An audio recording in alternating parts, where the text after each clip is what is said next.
Oke, sebelum kita mulai, mungkin aku akan sedikit review ya dari Markus 1 sampai 14 secara singkat ya. Apa sih kaitannya dengan kehidupan kita hari ini? Ya.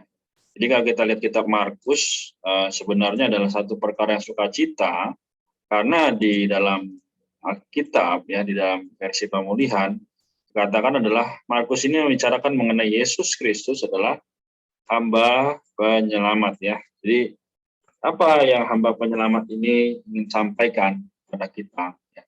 Dari Markus pasal 1 di garis besar sampai Markus pasal 14 membicarakan bagaimana adanya permulaan Injil ya, lalu juga bagaimana adanya hamba penyelamat ini menyebarkan Injil ya. Jadi sampai hari ini kita bisa mendengar Injil ya atau firman Tuhan karena Tuhan sendiri ya yang adalah hamba penyelamat pada saat itu di kitab Markus ya, terus ya, bekerja dalam segala situasi sehingga kita bisa menerima firman-Nya pada malam ini. Oke, kemudian sampai kepada ayat yang di ini ya, yaitu persiapan ya. Kenapa ada persiapan? Karena ada sesuatu yang harus dilakukan, yaitu menempuh kehidupan sebagai manusia yang disalibkan. Ya, jadi situasi-situasi yang memang sudah diwahyukan daripada Markus pasal 1 sampai 14 akan segera digenapi, yaitu dia disalibkan. Oke. Hubungannya dengan kita hari ini adalah kita sebagai orang yang telah diselamatkan atau memperoleh hidup kekal, harusnya bisa menghidupinya. Ya, menghidupinya di sini artinya bukan hanya sekedar kita, oh iya aku tahu aku sudah selamat, oh iya aku tahu aku sudah menjadi orang Kristen, enggak gitu ya. Tapi kita harus lebih maju lagi kepada tahap di mana kita tiap hari mempunyai hati, ya, seperti hati seorang yang mau terus berjaga-jaga. Kalau apa? Supaya kita tahu di pasal-pasal sebelumnya bicarakan mengenai pencuri. Pencuri datang untuk mencuri barang yang berharga, ya, sehingga kita boleh dicuri oleh Tuhan nanti. Ya. Hari ini setiap orang sedang mengumpulkan, ya, mengumpulkan apapun, ya, entah itu kebaikan dan sebagainya. Tapi kalau tidak ada Tuhan di dalamnya, maka sia-sia. Oke, kita langsung bahas saja. Kita baca dulu. Sebelum kita baca, mari kita berdoa. Tuhan Yesus, Tuhan kami yang kami kasihi, kami sungguh mengucap syukur malam hari ini ada kesempatan boleh berkumpul, meskipun kami tidak tahu apa yang terjadi pada teman-teman kami, tapi Tuhan jaga mereka. Hari ini kami yang hadir sudah ada Eva, Rebecca, Axel, Hamaria, juga diriku Tuhan. Biarlah firman-Mu kembali terus meneguhkan kami, sehingga kami Tuhan boleh melihat situasi hari ini adalah untuk mendatangkan kerajaan-Mu. Tuhan berkati pembacaan firman dari kitab Markus ini, kembali mengajarkan kami untuk hidup sesuai dengan firman Allah. Terima kasih ya Tuhan, kami berdoa. Haleluya. Oke, puji Tuhan, kita akan segera masuk ke dalam pembacaan ya. Kita mungkin baca satu orang dua ayat ya. Jadi kita baca dulu seperti biasa subjudulnya, lalu nanti ayatnya kita baca bergantian satu orang dua ayat ya. Oke, buat memperingatkan murid-murid. Lalu Yesus berkata kepada mereka, kamu semua akan terguncang imanmu, sebab ada tertulis, aku akan memukul gembala dan domba-domba itu akan tercerai-berai. Akan tetapi sesudah aku dibangkitkan, aku akan mendahului kamu ke Galilea. Kata Petrus kepadanya, biarpun mereka semua terguncang imannya, aku tidak. Lalu kata Yesus kepadanya, sesungguhnya aku berkata kepadamu, pada hari ini, malam ini juga, sebelum ayam berkokok 2 kali, engkau telah menyangkal aku 3 kali. Amin. Ayat 31, tapi dengan lebih bersungguh-sungguh Petrus berkata, sekalipun aku harus mati bersama-sama engkau, aku tidak menyangkal engkau. Semua yang lain pun berkata demikian juga. 5, mengalami Getsemani, menyuruh murid-murid berjaga-jaga dan berdoa. Lalu sampailah Yesus dan murid-muridnya ke suatu tempat yang bernama Getsemani. Kata Yesus kepada murid-muridnya, duduklah di sini sementara aku berdoa. 33, ia membawa Petrus, Yakobus, dan Yohanes sertanya. Ia sangat takut dan gelisah. Lalu katanya kepada mereka, hatiku sangat sedih, seperti mau mati rasanya. Tinggallah di sini dan berjaga-jagalah. Ia maju sedikit, merebahkan diri ke tanah dan berdoa, supaya sekiranya mungkin saat itu lalu daripadanya. Katanya, ya Aba, ya Bapa, segala sesuatu mungkin bagimu. Ambillah cawan ini dari hadapanku, tetapi janganlah apa yang aku kehendaki, melainkan apa yang engkau kehendaki. Ayat 37, setelah itu ia datang kembali dan mendapati ketiganya sedang tidur. Lalu ia berkata kepada Petrus, Simon, sedang tidurkah engkau? Tidakkah engkau sanggup berjaga-jaga walau 1 jam saja? Ayat 38, berjaga-jagalah dan berdoalah, supaya kamu jangan jatuh ke dalam pencobaan. Roh memang penurut, tetapi tabiat manusia lemah.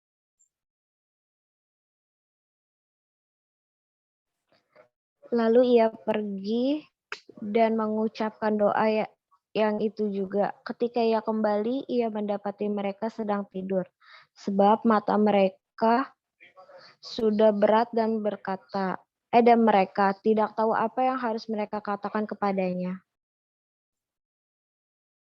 Kemudian ia kembali untuk ketiga kalinya dan berkata kepada mereka, Masihkah kamu dan istirahatlah, cukuplah.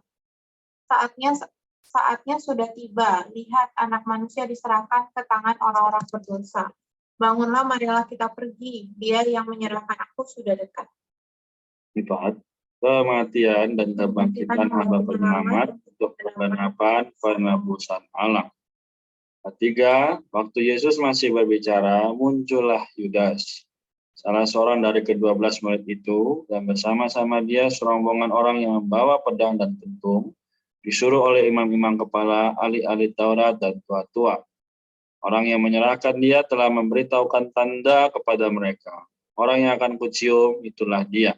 Tangkaplah dia dan bawalah dia dengan selamat. 45, ketika ia sampai di situ, ia langsung mendekati Yesus dan berkata, Rabi, lalu mencium dia. Lalu mereka memegang Yesus dan menangkapnya.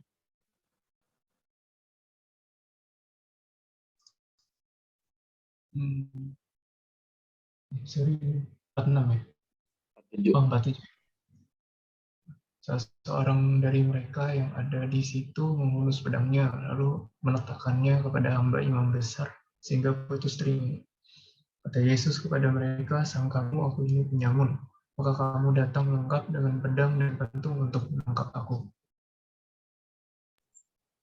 Ayat 49, tiap-tiap hari aku ada di tengah-tengah kamu mengajar di bait Allah, dan kamu tidak menangkap aku, tetapi haruslah digenapi yang tertulis dalam kitab suci. Ayat 50, lalu semua murid itu meninggalkan dia dan melarikan diri. Ada seorang muda yang pada waktu itu hanya memakai selai kain lenan untuk menutup badannya mengikuti dia. Mereka hendak menangkapnya, tetapi ia melepaskan kainnya dan lari dengan telanjang. Amin. Oke, si Tuhan ya. Kita pembacaan sampai di sini ya. Kita tahu bahwa firman Tuhan adalah ya dan amin. Oke. Ya, aku akan mulai dulu sedikit, nanti dari teman-teman kalau ada yang mau bertanya atau membagikan sesuatu silahkan ya. Oke, jadi ini ayat 51 dan 52 juga adalah cukup penting ya. Karena ini menggambarkan atau kita nanti akan lihat kitab setelah ini ya adalah kitab Lukas. Jadi ya anak muda ini adalah Lukas ya. Oke, hanya itu. Lalu kita lihat lagi di ayat 27 yang tadi kita baca. Jadi ada 3 perikop ya sebenarnya yang kita tadi baca, yaitu adalah mengenai murid-murid diperingatkan, lalu Tuhan mengalami Getsemani juga bersama dengan murid-murid, yaitu berjaga-jaga dan berdoa. Kemudian kematian dan kebangkitan hamba penyelamat untuk penggenapan penebusan Allah. Ya. Jadi malam ini kita lihat perkara-perkara yang seharusnya kita telah baca, kita telah mendengar mungkin. Tapi bagaimana situasi, ya, kondisi hati kita hari ini perlu jernih dan murni. Ya. Kita lihat di ayat yang ke-29, di sini Petrus berkata kepadanya, ya, biarpun mereka semua terguncang imannya, aku tidak. Nah, ini sungguh perkataan yang sangat berani kepada Tuhan, ya. Karena sebenarnya ya Tuhan juga udah tahu bahwa malam ini juga sebelum engkau kedua kali, engkau telah menyangkal aku 3 kali. Nah, mungkin ya dalam situasi dulu aku juga ya sebelum bisa sampai hari ini, aku pernah berkata demikian pada Tuhan, aku bisa kok ya, nggak perlulah berdoa baik-baik, nggak perlulah baca kitab sungguh-sungguh. Aku yakin aku bisa jadi orang Kristen yang normal. Tapi pada faktanya ketika mengalami situasi, mengalami perkara, ya dengan mudah aku menyangkal. Menyangkal artinya ya aku datanglah kepada hal yang lain yang bisa sekiranya menyenangkan aku gitu ya. Tidak datang kepada Tuhan. Oke. Jadi sekali lagi bagaimana memperingatkan ya sungguh-sungguh harus melihat peringatan ini. Jadi kalau kita lihat ya di jalan ada peringatan apa? Pelan-pelan ya, harap dilarang stop, dilarang parkir. Nah, kalau tidak diikuti, maka akan terjadi hal-hal yang tidak kita inginkan. Demikian dengan firman Tuhan, ya Tuhan sudah memperingatkan, kalau tidak diikuti, maka ya roh kita akan mengalami ya kemunduran ya, tidak ada kemajuan rohani. Oke. Lalu di ayat 32 sampai 42, bagaimana? Murid-murid ini ya tidak jauh ya, sebenarnya sama atau kurang lebih seperti aku juga teman-teman sekalian malam ini ya. Kita pernah memiliki satu mungkin resolusi Tuhan di tahun ini aku mau berdoa ya bersyukur setiap harinya. Tapi apa? Ya dikatakan di sini bahwa ya mereka apa? Melihat di ayat 35, ya maju sedikit merabahkan dari tanah berdoa supaya sekiranya mungkin saat itu lalu daripadanya. Tapi apa? Teman-teman yang lain atau murid-murid di situ mereka tidur ya. Ya 37 ya, sedang tidur. Nah, jadi Tuhan sedang sungguh-sungguh berdoa, murid-muridnya tidur. Nah, hari ini bagaimana situasi kita? Ya kita perlu kembali lagi bukan introspeksi ya, tapi melihat lagi diri kita. Sudah sampai di mana sampai bulan Maret ini kita sudah memperoleh apa aja ya ketika ikut Tuhan, ketika dimulai di awal tahun ya apa yang sudah kita miliki bersama dengan Tuhan. Oke, jadi mungkin sekian dulu untuk membuka ya, nanti teman-teman kalau ada yang mau tambahkan atau mau tanya silahkan. Kalau masih ada kesempatan nanti di akhir akan tutup untuk simpulkan. Amin.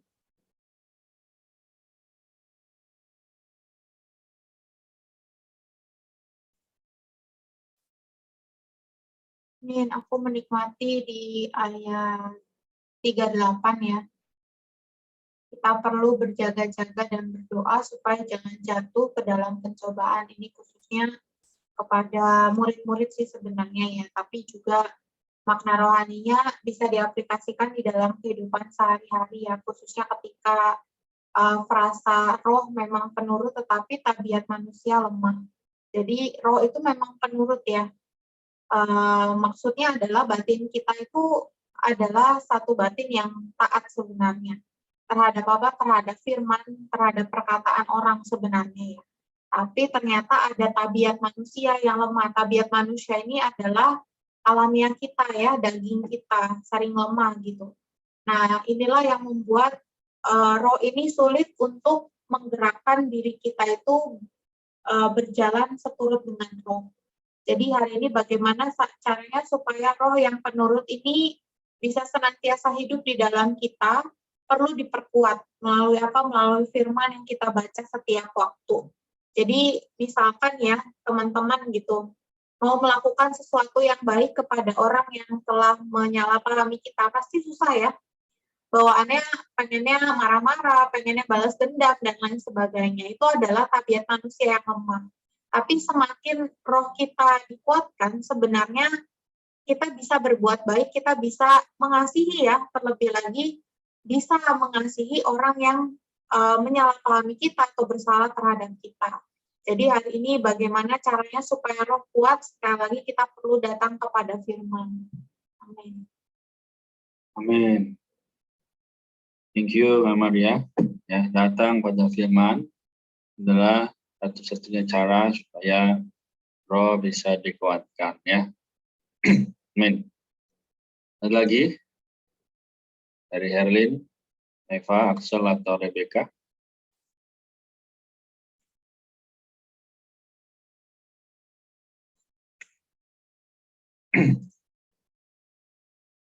Oke. Puji Tuhan. Kalau belum ada, ya tidak apa-apa. Aku akan bantu ya, kita sama-sama melihat lagi sampai akhir ayat 52 tadi. Jadi sebenarnya ya, di sini lihat ya, di ayat 41 katakan bahwa masihkah kamu dan istirahatlah. Ya, maksudnya masihkah kamu mau istirahat gitu. Kenapa? Karena saatnya sudah tiba. Lihat, anak manusia diserahkan ke tangan orang-orang berdosa. Hari ini ya kita semua memang berdosa. Tapi tanda kutip Tuhan telah menyelamatkan. Tuhan telah memberikan darahnya ya, tubuh dan darahnya ya telah diberikan bagi kita ya, sehingga kita boleh diselamatkan ya, meskipun kita hari ini ya tidak ada yang tidak berdosa ya. Mungkin kita marah, mungkin kita juga kesal ya, atau ya ada hal-hal yang kita tidak seharusnya lakukan ya. Tapi sekali lagi kita lihat di ayat selanjutnya ya. Nah, di sini ada orang yang lebih parah. Yudas, ya, dia adalah orang yang menjual Tuhan. Kemarin sudah aku singgung bahwa perkara menjual ini artinya tahu sebenarnya barang itu berharga. Tahu sebenarnya ya kita semua memiliki ya handphone ya. Handphone itu berharga.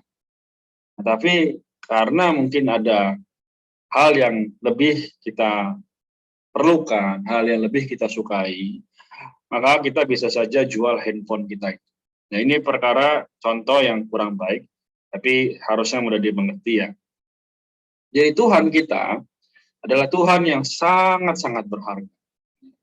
Dia adalah Tuhan, dia adalah penyelamat, dia adalah kasih, dia adalah Bapa kita, dia adalah segala bagi kita semua.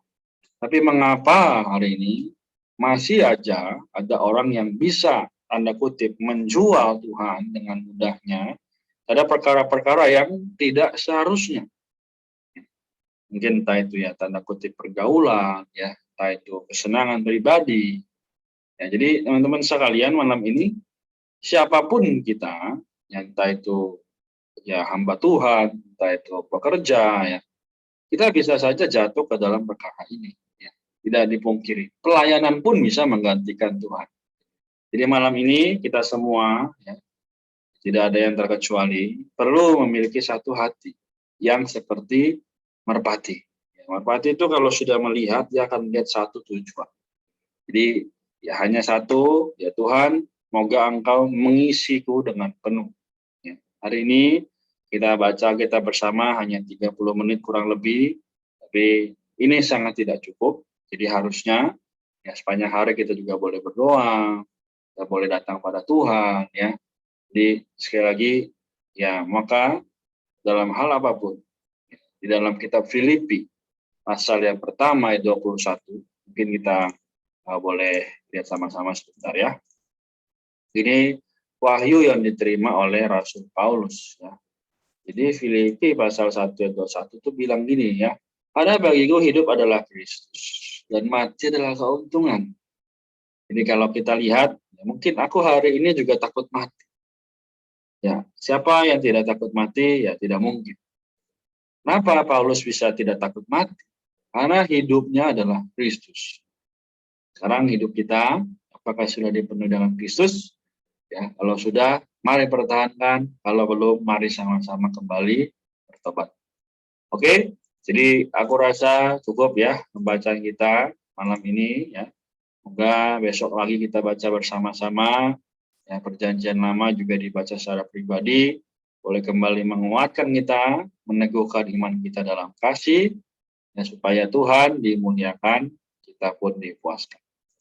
Amin. Jadi demikian ya bacaan malam hari ini. Kalau ada pertanyaan atau ada yang mau share tapi tidak sempat, boleh langsung share di grup ya pada kita supaya kita semua bisa sama-sama menikmati. Baik, apakah ada yang bersukarela atau bersedia untuk mendoakan kita malam hari ini?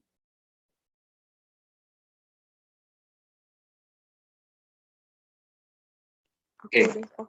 Ya, silakan Henny. Mari teman-teman kita bersatu dalam doa. Tuhan Yesus yang baik, terima kasih Tuhan.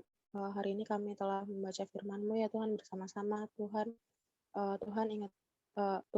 ingatkan kami kembali untuk kami terus berjaga-jaga dan tetap berdoa ya Tuhan, karena kami tahu bahwa roh memang penurut, tapi daging itu lemah ya Bapa. Tuhan berkati Kare, Kak Maria, Kak Ripika, Kak Eva, dan Kak Aksu juga ya Tuhan. Engkau berkati mereka semua ya Tuhan dalam pekerjaannya, pelayanannya, kemudian kuliahnya, kemudian apapun yang mereka lakukan hanya untuk kemuliaan nama-Mu saja ya Tuhan. Serta juga kesehatan mereka ya Tuhan, Engkau berkati juga ya Tuhan, dimanapun mereka berada ya Tuhan, Engkau tutup bungkus tubuh jiwa roh mereka ya Tuhan. Terima kasih Tuhan Yesus, Engkau berkati juga teman-teman kami yang belum bisa hadir ya Tuhan, kiranya untuk pembacaan berikutnya bisa berkumpul kembali bersama kita ya Tuhan. Terima kasih Tuhan Yesus, dalam nama Tuhan Yesus, haleluya, amin. Amin. Oke, thank you Herlin ya, doa yang sangat baik. Semoga kita semua dikuduskan ya, diberi kesehatan. Oke, kita sampai di